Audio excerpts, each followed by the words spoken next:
teimlad eitha gwahanol.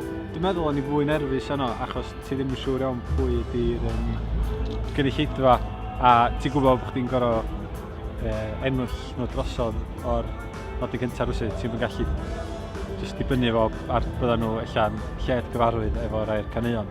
Felly, oedd o'n eitha gwahanol ac o'n i fwy nerfus yno, rhywbeth, dweud gwir. Sut mae'r reception, yr album? Ie, da ni wedi cael ymateb da iawn.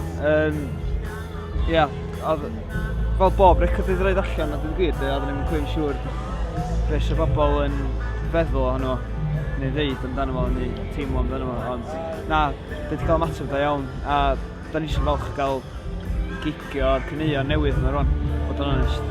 Oedden ni wedi dechrau diflasio fy hen fi, fel set gyflawn, oedden ni'n... Mae'n teimlo'n od os da ni'n dod i fama i chwarae cynulleidfa newydd, efo caneuon newydd a drymar newydd, a mae'n eitha nerve-wracking achos bod chdi ddim yn gwybod, mae'n fatha bod chdi'n band hollol ddiarth i bobl, a ella bod ni'n bod ni'n arfer chwarae bobl sydd wedi gweld rhywfaint o'n ni o blaen, felly mae'n dod i'r lan hollol fresh. Ond mae sŵn chi wedi newid lot rhan do efo Rhys yn canu, Aws yn canu, a just blygu. Ydych chi'n mynd o hyn ta?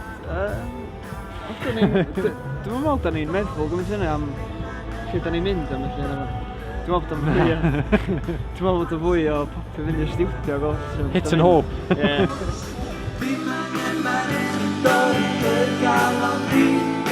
Party, we were